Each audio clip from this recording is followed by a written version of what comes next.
আসসালামু আলাইকুম ওয়া রাহমাতুল্লাহি ওয়া বারাকাতুহু। আপনাদের সবার প্রতি আন্তরিক শুভেচ্ছা ও কৃতজ্ঞতা জানিয়ে শুরু করছি আজকের আলোচনাটি। আজকে আমি যে টপিকের উপর আলোচনাটি করব সেটা হলো আমার নবী কেমন দয়ালু ছিলেন, উম্মতের জন্য তার কতটা রহমত ও দরদ ছিল। ছোট্ট একটা উদাহরণের মাধ্যমে আমি সেটা প্রমাণ করে দেব ইনশাআল্লাহ। আমার নবীর মাক্কি জীবনীটা ছিল অত্যন্ত দুঃখের ও বেদনার।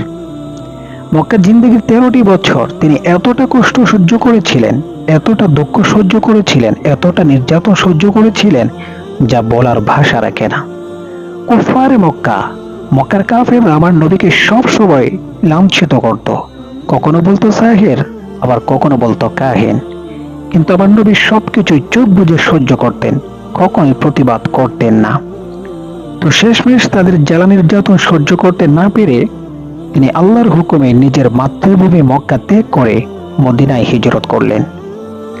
পরে যখন মক্কা বিজয় করলেন আমার নবী, তখন তিনি মক্কার সমস্ত কাফিরদের কাছ থেকে জিজ্ঞেস করলেন, আজকে তোমরা আমার থেকে কেমন আচরণ, কেমন ব্যবহার আশা করো? তখন মক্কার সমস্ত কাফিররা বলল, হে মুহাম্মদ, আমরা তোমার উপর এত বেশি নির্যাতন করেছি, আমরা তোমার আত্মীয় স্বজনদেরকে এমন নির্মমভাবে হত্যা করেছি, তোমার চাচাকে এমন নির্মমভাবে হত্যা করেছি যা বলার মতো না। অতএব তুমি আজকে আমাদের থেকে সেই হত্যার প্রতিশোধ নেবে। আমার মায়ার নবী বললেন, লা তাসরিবা আলাইকুমুল ইয়াওম, আজকের দিন আমি তোমাদের সবাইকে ক্ষমা করে দিলাম, আমি কারো কাছ থেকে প্রতিশোধ নেব না, কিন্তু 15 জন ছাড়া। কারা সেই 15 জন? আমার নবীর নাম ধরে ধরে বললেন, আব্দুল্লাহ ইবনে হতাল, কুরতুনা, কুরাইনা, নকিস ইবনে সুবানা, ইকরামা ইবনে আবু জাহল, কাআব ইবনে জুহাইর ইত্যাদি। নবী মুজাহিদ সাহাবায়ে কেরামদেরকে সম্বোধন করে বললেন, হে আমার মুজাহিদ সেনাবাহিনী, তোমরা এই 15 জনকে যেখানেই পাবে সেখানেই কতল করবে।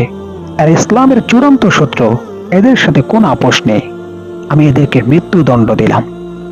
সেদিন আমার নবী থেকে মুখ দিয়ে উচ্চারণ করতে হতো না, যদি একটু চোখের ইশারা দিতেন, সাহাবায়ে কেরাম কাফেরদের দেহ থেকে তাদের গর্দান উড়িয়ে দিতেন। কিন্তু আমার মায়ার নবী সেটা করলেন না, বললেন, আজকের দিন আমি তোমাদের সবাইকে ক্ষমা করে দিলাম।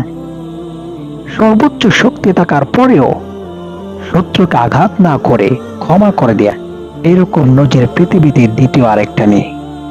শুধু তাই নয়, স্বয়ং আল্লাহ নিজেই ঘোষণা করেন, ওয়ামা আরসালনাকা ইল্লা রাহমাতাল লিল আলামিন, আমি আমার নবীকে গোটা বিশ্বের জন্য রহমত হিসেবে প্রেরণ করেছি।